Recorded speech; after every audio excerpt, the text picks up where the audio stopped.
ანა ბუჩუკური გახარია საქართველოსთვის გუნდს წარმოადგენს.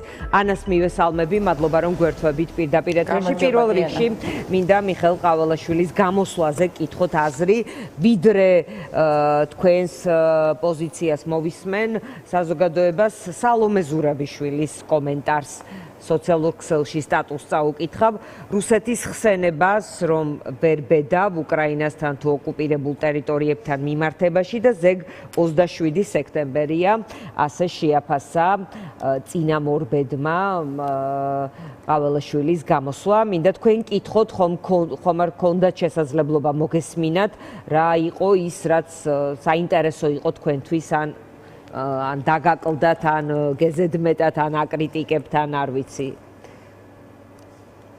მოგესალმებით დიანა, მადლობა ჩართვისთვის. ნაწილობრივ ვუსმინეთ ამ ჩართვისთვის ვემზადებოდი, თუმცა ძირითადი პათოსი ამ გამოსვლის ვიცი რაც იყო ვუსმინე ძირითად ნაწილს. მოულოდნელი ნამდვილად არ იყო ჩემთვის ის რომ რუსეთი არ ახსენა მან ამ ტრიბუნიდან, იმიტომ რომ დიდი ხანია ოცნებამ ამოიღო ლექსიკონიდან რუსეთის როგორც ოკუპანტის და აგრესორის ხსენება. ეს რაღაც ახალი ნამდვილად არ არის. რა თქმა უნდა მოსალოდნელი იყო რომ ისინი უბრალოდ ამ შემთხვევაში ყაველაშვილი მშვიდობაზე გაამახვილებდა ყურადღებას, იმიტომ რომ ეს ნარატივიც პროპაგანდაც წლებია უკვე მუშაობს და მუშაობს სამწუხაროდ ეფექტურად და სამწუხაროდ ჩვენი მხრიდან ამას სათანადოდ ვერ დაუპირისპირეთ შესაბამისი ნარატივი და რას გულისხმობ. რა თქმა უნდა ყაველაშვილისგან ნამდვილად არ გვესწავლება ზოგადად ქართველებს და საქართველოს რომ დიახ მშვიდობა არის ნამდვილად ყველაზე მნიშვნელოვანი, მათ შორის საქართველოსთვის, რეგიონისთვის არის ნამდვილად ყველაზე მნიშვნელოვანი, მაგრამ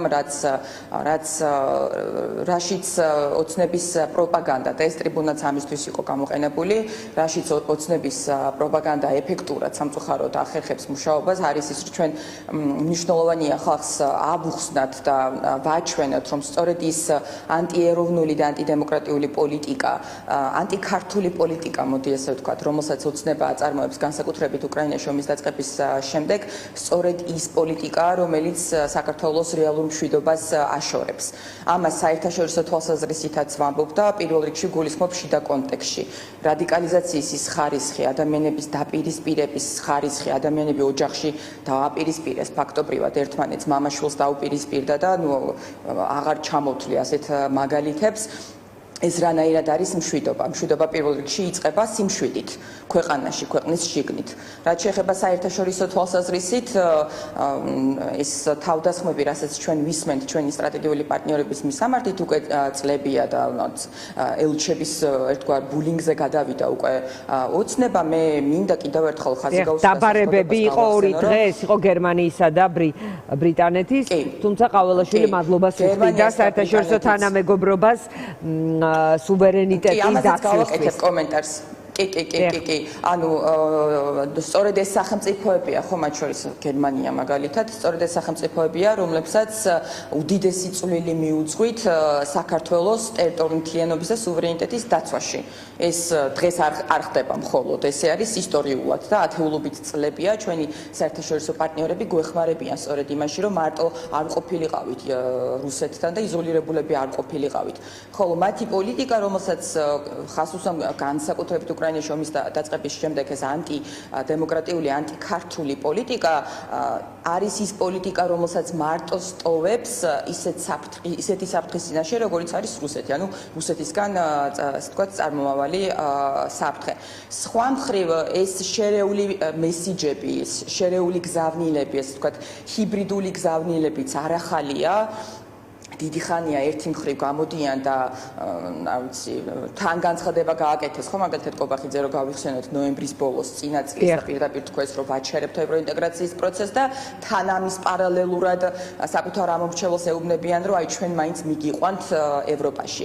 ეს შერეული გზავნილები არის პროპაგანდის ძალიან კარგად დამაბნეველი, ეს ვთქვათ, გზავნილების იმ ტიპის ნაკადი, რომელშიც, ასე ვთქვათ, ნავიგაცია რთულ ჭირდება ადამიანისთვის, მოქალაქისთვის.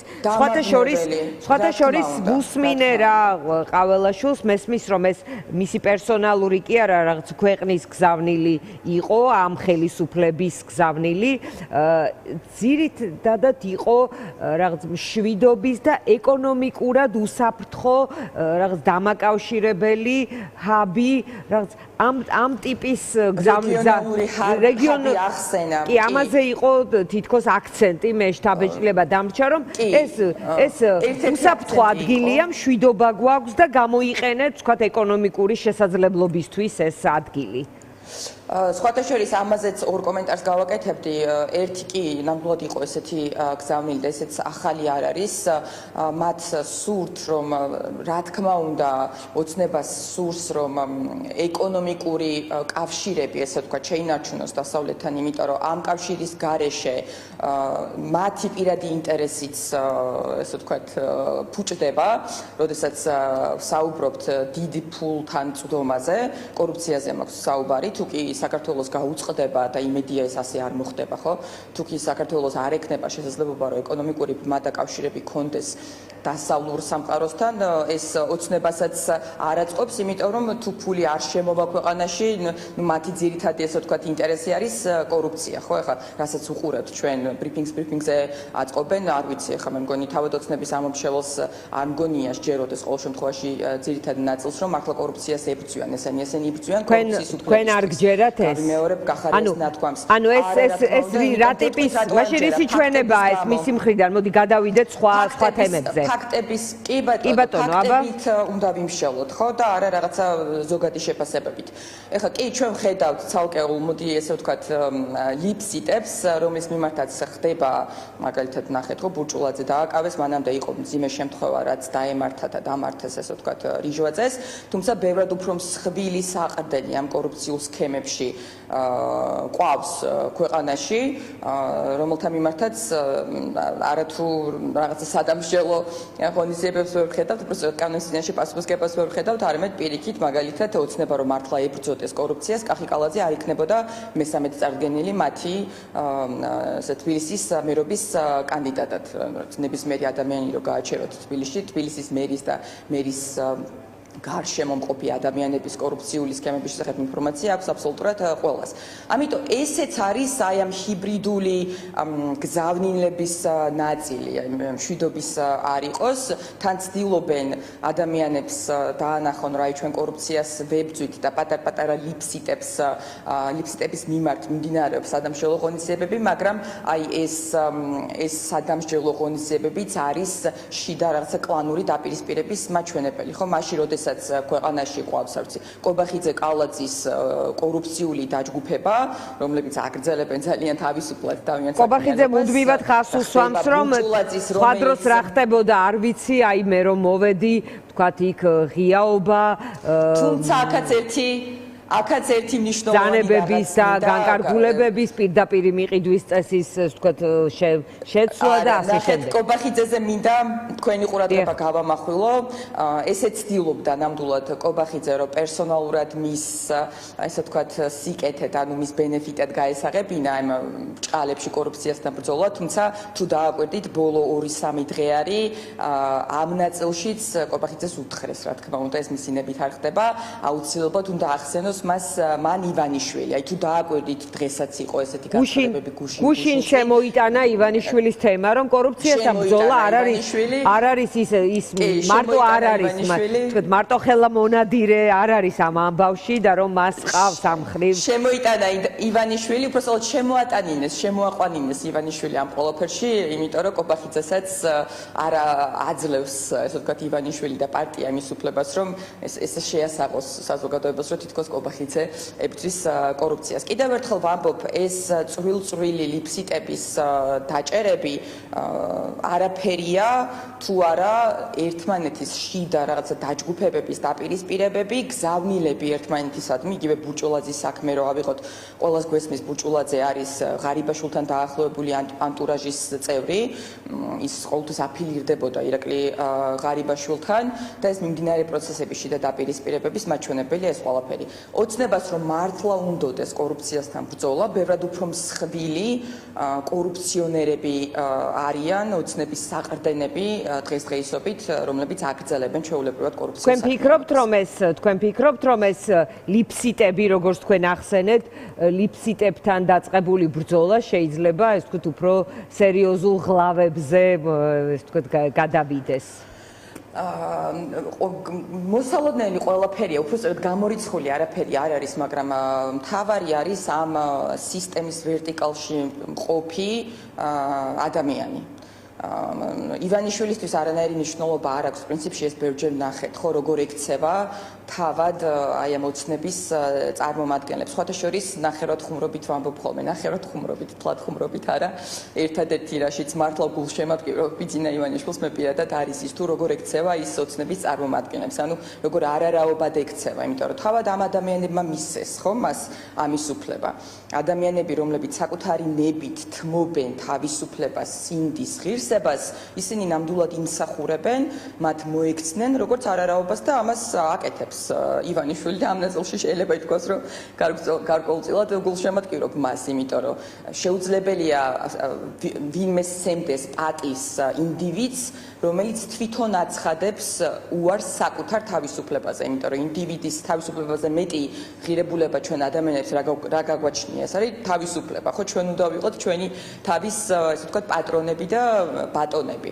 მაგრამ როდესაც ეს ინდივიდები თავისი ნებით თმობენ საკუთარ ინდივიდუალიზმს და თავისუფლებას, შემდგომ მას ექცევიან, ერთ დღეს შეაქებენ, მეორე დღეს რაღაც დანიშნავენ მინისტრად, მესამე დღეს დაიჭერენ, მეოთხე დღეს ქეშს მიატანინებენ პარტიის ყულაბის შესავსებად და მეოთხე დღეს თუ მეხუთე დღეს შეიძლება ესროლონ ან მიიყვანონ სროლამდე და ასე შემდეგ და ასე შემდეგ. ანუ ეს აი ეს შიდა, ასე ვთქვათ, დაჯგუფებებში რაც ხდება, ვიმეორებ ამას არანაირი კავშირი კორუფციასთან ბრძოლასთან ნამდვილად არ აქვს. ეს არის ბრძოლა პირიქით კორუფციისთვის, არა კორუფციის წინააღმდეგ, არამედ კორუფციისთვის და რატო დიანა, საიდან მოდის ეს ყველაფერი, რატო გახდა კორუფცია ამ სისტემისთვის ერთ-ერთი ყველაზე მნიშვნელოვანი საყრდენი?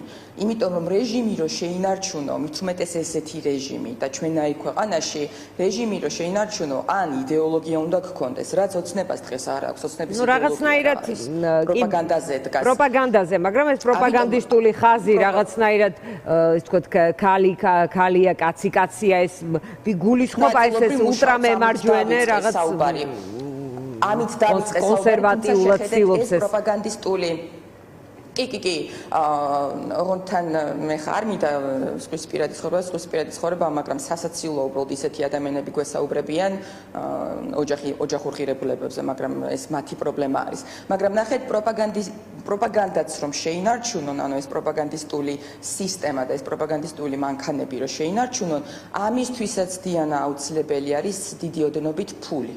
და აქ საუბარია, რა თქმა უნდა, კორუფციულ შავ ფულზე, ხო? ის ფული, რომლის გადანაწილებაც ეხა ხდება და ამ ფულის გამო ხან ერთმანეთს ესვრიან და ხან ერთმანეთს აბეზღებენ და ზოგი ციხეში გაუშვეს, არავის არ ქონდეს იმის მოლოდინი, რომ ამ ფულის დაბრუნება მოხდება სახელმწიფო ბიუჯეტში.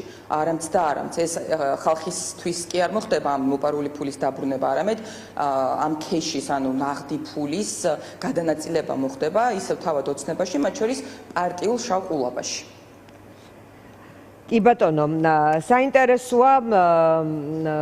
საინტერესოა მაინც დაუბრუნდები ამ კითხვას კიდევ ერთხელ ოცნება თავად ცდილობს, ყოველ შემთხვევაში ირაკლი ყობახიძე მუდმივად ცდილობს და ის რაღაცნაირად რჩება შთაბეჭდილება, რომ უკვე კარგად გძნობს, ასე ვთქვათ, კრიტიკული ჟურნალისტების გარემოცვაში თავს, როცა შეკითხვები მიდის წინა ხელისუფლების არა უკაცრავად, წინა მმართველის, ანუ წინა მორბედებთან დაკავშირებით. კი ბატონო და ის ცდილობს დატოვოს შთაბეჭდილება, ანუ კი არ უარყოფს, არამედ მუდმივად აჩენს კითხვებს ამ მიმართულებით. თქვენი აზრით, რატომ სურს დღეს ოცნებას წინასაარჩევნოდ ხაზგასმა, რომ რაღაც იქ ღარიბაშვილი, ლილუაშვილის სხვები იყვნენ, ეს ვთქვათ, უცხოები გახდნენ გუნდისთვის და ეხლა ყობახიძე არის სწორედ ივანიშვილთან ერთად, როგორც ბოლო ორი დღე შემოიტანა ამ დისკუსიაში,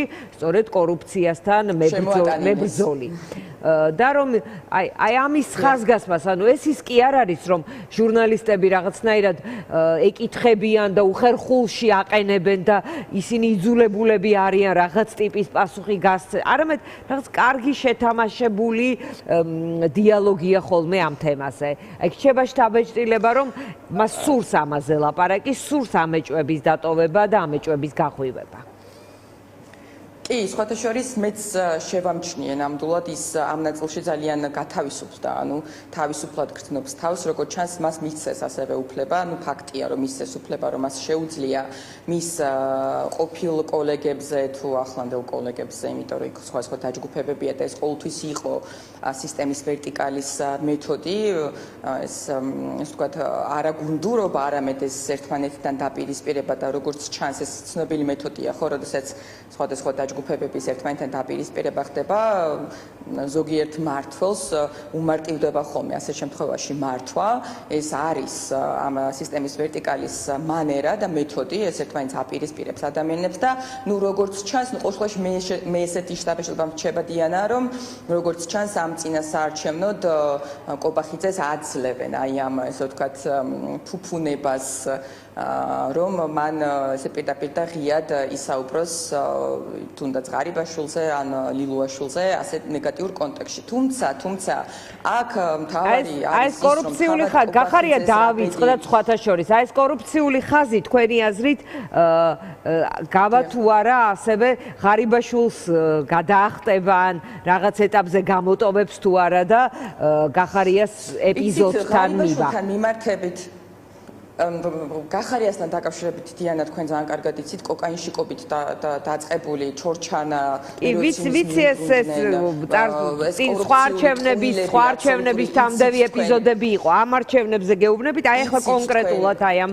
ფინიშის სწორზე იცით თქვენ ეს მთელი პრეისტორიები ასევე მე საზოგადოებას ანუ ჩვენს მაყურებელს გავახსენებ აბსოლუტური ტყუილების კასკადი რომელიც პროპაგანდისტულმა ტელევიზია რუსთავიორმა დაიწყო რომელსაც 4 წელზე მეტია გიორგი გახარია ყავს დაბლოკილი ეთერში და ეხლა რაღაცა აბსოლუტურად აბსურდული მიზეზით იმის გამო რომ თურმე რუსთავიორის ფორმალურ ხელმძღვანელობა ეწყინა რომ ქალბატონ შუბლაძეს მე პირადად გავახსენე ეს რუსთავიორთან თქვენი პარტიის ურთიერთობა არ არის ჩვენი თემა მე სიუჟეტი იყო ამ თემაზე კი ბატონო გავიგე ნაწილია ამ თემაზე იყო ანუ რუსთავიორმა გადაწყვიტა რომ ესე ვთქვათ აგრძალოს პარტიის გაშუქება ბჭყალებში აგრძალოს პარტიის გაშუქება იმიტომ რომ ნინო შუბლაძე რომ ნაცმოძრაობას და სააკაშვილს ემსახურებოდა ამას რატო გვახსენებთო სინამდვილეში ამ ყოლაფრის მიღმა რა დგას ერთი მხრივ ამბობენ რომ არ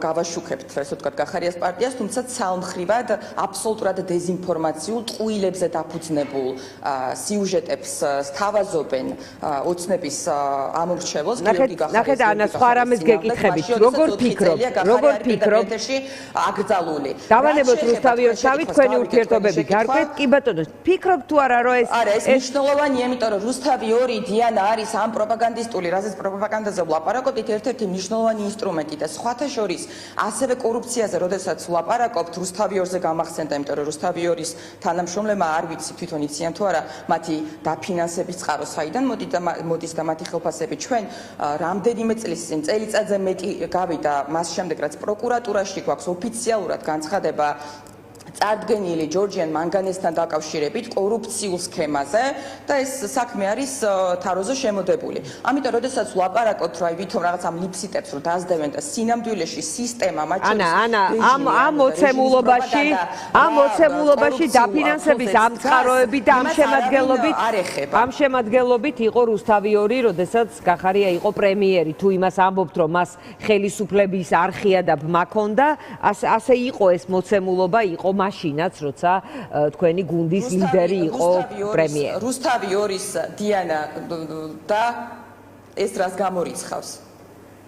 რუსთავიორის ნახეთ განსხვავებით ამ პრობლემებს. რახან მე პირადად დიანა არასდროს არ ყოფილა პროპაგანდის მაყურებელი. არასოდეს. ნუ ეს ჩემი არჩევანია რა თქმა უნდა. მაგრამ რუსთავიორთან მიმართებით ერთი რაც განსხვავებს მაგრამ იმედისგან რუსთავიორს არის რუსთავი 2 თამაშობს, რომ თითქოს ის აშუქებს ოპოზიციასაც, იმ სინამდვილეში რუსთავი 2-ს ფაქტობრივად ყოველდღე ეთერში უზის ნაცმოძრაობის წარმომადგენლები. ესეც